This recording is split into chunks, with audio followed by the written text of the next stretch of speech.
Hi, Kate. Thank you so much for joining us. This is one of the series of interviews that I'm doing for the Future Social Service Institute for the Family Violence Leadership Intensives alumni. So really pleased that you could make the time to talk to me today. Thank you. I love that I can be here, and I love the sessions you've done so far. Thanks, Kate. So to introduce you to our audience, and I'm sure most of them will already know you, but Kate Jenkins is currently the Australian Sex Discrimination Commissioner. She's held that role since 2016. Prior to that, for 3 years, she was the Victorian Equal Opportunity and Human Rights Commissioner. At that time, she was also, across that time, she has been the co-chair of the Victorian Commissioner's Disability Reference Group, a member of the Aboriginal Justice Forum, and has held numerous voluntary roles, including being on the boards of Berry Street Victoria, the Heidi Museum for Modern Art, and the Carlton Football Club. Prior to that, Kate spent 20 years of her career as the lead equal opportunity partner with Herbert Smith and Freehills. One of the things that Kate and I were just talking about, and that we have a number of things in common. I know Kate most from her time on the Berry Street board and her incredible passion for that organisation's work, but we also have a hidden passion for creative arts. One of the things that Kate just told me was that she was a first prize winner in the Royal Melbourne Show for spinning and weaving, and has a whole bunch of things hidden away in her home that demonstrate her commitment to art and creative arts. Nice thing to know, Kate. Yes. Amongst all your other many impressive talents. So, Kate, you've clearly had a long and deep commitment to diversity in all of the roles that you've played. I'm very curious to hear about your thinking about diversity and leadership. Why is it important? What does it look like? And how do we get there? And I have been committed, and I feel like it was just something right from the start of my life. Diversity and different people. I must admit, always been fascinated by people with different experiences to me. So, you know, when you ask that question, and I think, why did I start being interested? I grew up in an orchard, but on our orchard, which was mostly my family, it was also filled with Italian migrant workers. So I kind of had this where my family was around, the workers and all these migrants from the wharfs that my family brought home to pick fruit. So I think right from the start, I've had lots of different people around me.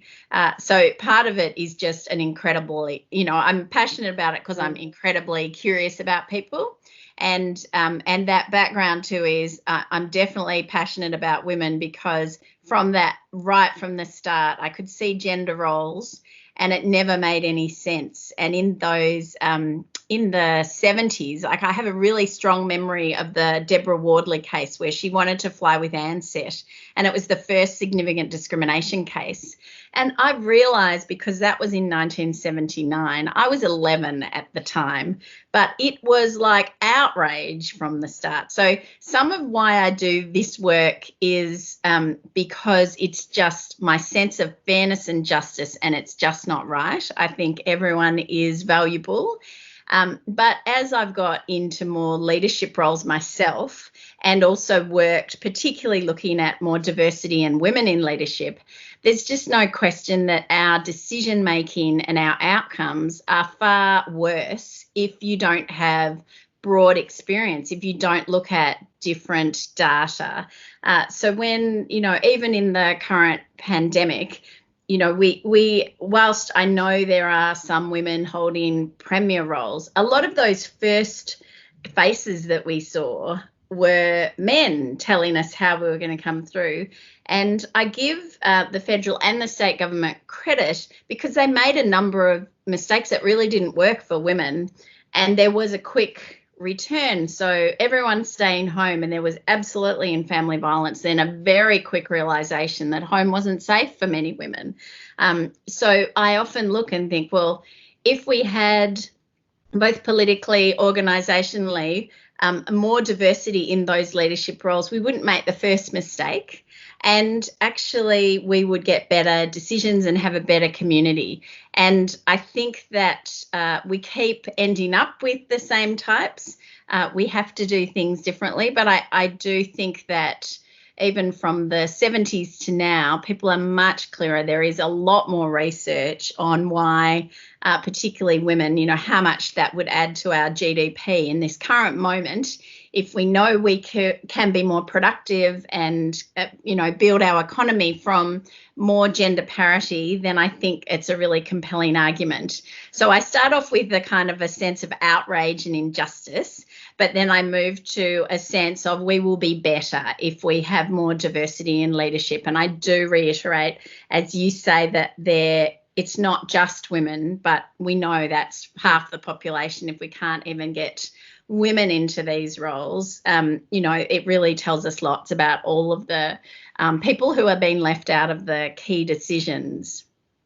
Absolutely, Kate. How do you think we get there? What do you think some of the important steps in getting us there are? The most important step is that more than just those diverse groups are invested in getting there. So it's been an interesting journey over time, but in my time as a lawyer, I always did discrimination cases. And I remember how much time we talked about the business case. And, I used to think, why do we, we're not having to explain the business case of all the men being there. Like, why are we having to justify this with a financial outcome? And I know the people watching this will be saying, well, the business case language doesn't make sense for a lot of our sectors. We're not looking to make more money. We are trying to make the community better. But so I think there's a number of things, but if I think in the current moment, for example, how do we get better? I think having more diversity in leadership is important, but in the absence of that, having more voice to leadership, having better use of data that, for example, is gender disaggregated. So there's so much, in the changes we're experiencing, and we know we look around the sectors that are immediately impacted. So the most female-dominated sectors are health and social assistance and education and training. They are on the front line. The next most female-dominated sectors are retail, trade and accommodation and food services, which have immediately been the first ones to all lose their jobs. So once you immediately look, we now see that, for example, women are going to be losing their jobs at a faster rate than men. So the projections from Grattan say young people and women will be more affected. So one way of getting there is for us to keep pushing for those different people in leadership, but also really focus on what we know, how we can make better decisions. But I am really convinced that we need more than just the people who are, not getting the opportunities to be recognising that it's an important thing. Yeah, absolutely. Kate, you've touched on issues across generations and different generational responses to what's occurring now with COVID and the impact of that first kind of discrimination case on you.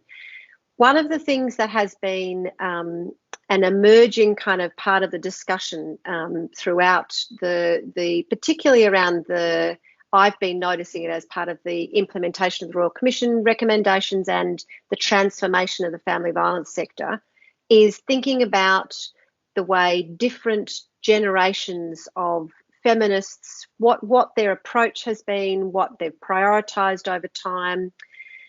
What are your thoughts about how we get the most productive relationships across generations, particularly in kind of addressing this space around family violence?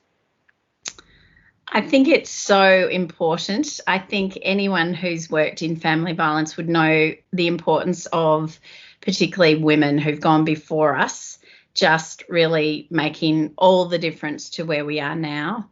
And I think that recognising that and valuing that is really important, while also recognising for our times some of those things and the way we've operated maybe need to change to meet the moment we are now and the opportunities we have now. So I think it is so important, but I know I've thought a lot about this intergenerational issue in my current role, because I always just know that I've always been a feminist, and I find this whole conversation about who will say they're a feminist and not. Actually, that's probably been a topic of discussion in my whole adult life, which I've always been a bit baffled by. And there's a few things that I just don't engage in the conversation because I think I'm not convinced it's moving us forward. But this, the use or the language about feminism is, I'm a feminist, but there's all different ways. Different people believe we can move the agenda forward in terms of advancing women's rights. And so one of my recent examples where I suddenly had this light bulb of the different changes doing the sexual harassment inquiry. So on the 5th of March, which was right before we all went home, the Attorney General tabled our 18-month inquiry on sexual harassment at work. And Minister Payne, who's the Minister for Women, co-launched it with me. And my next 6 months was meant to be talking across the country about, and in fact, across the world. I had, plans for New York and Washington about this inquiry that everyone was interested in. Just for you to know and your audience, you'll now see me on webinars in the next few months talking about that inquiry. But in the course of doing that, what I really noticed was that sexual harassment is an issue that really peaks that difference in generations of women. So I was at Ormond College at the time of the incident that ended up in the first stone in Helengana. And I remember reading it, and I was then a practicing lawyer, and I had a very clear picture on this is sexual harassment. The college didn't handle the complaint very well. And so I understood why the women proceeded with their case. But there was a whole generation, and I still talk to them today, of women, including Helengana, who said, stop making a big fuss, put up with it. It's the least, it's the least of your worries. And these are women who fought really hard for really important developments for us. And I think at the time I was quite confused by that. I couldn't reconcile, as Virginia Trioli says, here was the women who fought really hard to get these laws put in place and then criticising us for using them. So I know then, and I know when we did the inquiry now, actually since that, which was 25 years ago to now, actually not a lot has changed on sexual harassment. So our inquiry has found that 1 in 3 Australian workers are sexually harassed, and it's really everyday so we always thought it would be better, but it isn't. And so in doing the national inquiry, I had conversations with older women and I had conversations with younger women. And if I put myself in the middle, others might put me in the older, but I'll put myself in the middle. And some of the older women I spoke to did say, I've reflected and I didn't think it was a big deal, but now I think that maybe I should have done something, because not that it affected me, but it seems to have continued sort of with impunity. Other women have said, nah, I still think you're making a fuss about nothing. And that's sort of a different generation to me. When I've spoken to younger women, and particularly I have a stepdaughter who is 23, 24, and her friends, I look at their feminism and it's a slowly dawning realisation. So this is a generation who've come through really through an education system that absolutely delivers for girls as well as boys. And they don't have the same union membership. They don't have the same kind of, newspaper reports about Deborah Wardley. They're not reading outrageous things in the paper. And so when I've talked to those women, I've realised I would love for us to just give young people some gender expertise, because they sort of come through, they think it's all fair, and then suddenly they don't.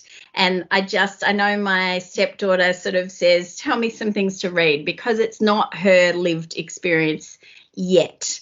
But all of those things that we now know are the barriers are much more hidden. They're much more insidious. They're built into the gender stereotypes of what we expect men and women to do. And still that model of the man goes to work and the woman's, works part-time or casual. And we can see in COVID that that's all spilling out into the fact that women are losing their jobs at higher rates. So I do, my principle, though, is everyone has value and everyone's experience and their perspective is informed by, what they know. And I have a real growth mindset of learning from them, but also I never get frustrated by those different perspectives. I really realize that I need to listen because actually they're the least of my worries, those different perspectives. I then go into some, on that inquiry, some focus groups of just men, and wow, that is a whole different world. So you need to be able to listen and realise where people start and then start from there.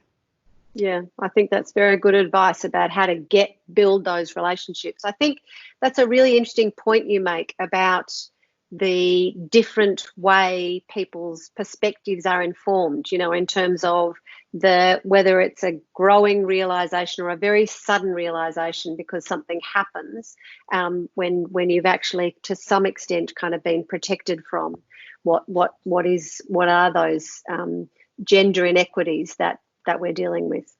That's a longer conversation, Kate, that I'll look forward to. My last question. This is a forum for as I said, the Family Violence Leadership Intensive alumni. So this is for people who are either already leaders or becoming leaders in the family violence space, helping with what at the moment with COVID response is incredible levels of adaptation and change and transformation and thinking about an uncertain future and the leadership task through that is an incredibly complex one. What's your advice? What's your advice to leaders about navigating through that? I would say, because I'm also in this same moment and looking at human rights issues and gender equality issues, we all have had to sort of put aside everything we thought we were going to do this year to do something radically different. And that I'm seeing wonderful things in people, but that leaves a lot of vulnerability, a lot of uncertainty, and some days when things are just not, the way you want them to be. And so there have been a couple of times where I know someone called me about something and was, and I just burst into tears. And I just at that point thought, I could hang up now, but actually it probably doesn't hurt.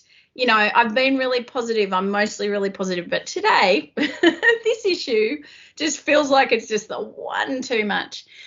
The thing that I would say in terms of what I'm seeing and what I like about now is collaboration and people trusting each other more. And I think in leadership that's really critical. So if I think from my point of view, there's a number of people who hold really interesting roles that involve gender expertise in government or federal government and around. Now, across this country, there is actually so many amazing people, including in the family violence sector. And so I know they're everywhere and they're sort of hidden little gems sometimes. But when this issue hit, there's a few that I have sort of a connection with, and we just suddenly came together. So it was, and I'll tell you who they are because they're often not realised we're there. But so obviously my role as Sex Discrimination Commissioner in the Human Rights Commission. Then there's the head of the Office for Women. There's an ambassador for gender equality that sits in DFAT. There's an ambassador for women and in STEM who is Lisa Harvey-Smith, an amazing astrophysicist, but advancing gender equality. There's the heads of Our Watch and Anne Rose who have that specialisation in family violence, and the E-Safety Commissioner, and also the Workplace Gender Equality Agency. So we're sort of all government funded. Most of us are kind of independent, but we just started coming together. And we are all doing different things, but we're talking once a week or once a fortnight and just saying, what are you doing? This is what I'm doing. And we've decided together to put together a paper for government to just cover what we think are the key gender issues, because we can see, so if I look outwards, government is doing the same thing. No one's fighting about which bit. Everyone's got to just pull together. Within government, there is amazing people doing amazing things. They're working 24/7. And really, every time I speak to someone, I just say, what can I do and what can we do that would help? So what I'm seeing is collaboration, and I'm seeing trust. I'm seeing no one's having an argument about should you do that, is your patch or not. And I'm learning so much, but I just can see, it's the difficult circumstances that's unleashing that, but I'm really excited by that. We're making different connections. We're finding different places we can contribute. And so I'd encourage all your leaders to do the same. There is lots of people out there who are trying to shift things forward, and we're all super busy, but there are different ways that we can help each other, and that's making up to a collective better, and it's also much more rewarding. So yeah, that's my reflection on what I'm learning through this crisis. Yeah, Kate, I think that absolutely echoes what a lot of other people have been saying, and I've been experiencing. I think that making that preparedness to make connections and collaborate is absolutely magnified at the moment, and we've got to catch the moment. So yes. That's very good advice. Thank you very much for your time today, Kate. Thank you. That was a really interesting conversation. I appreciate your doing this work. Thanks, Kate.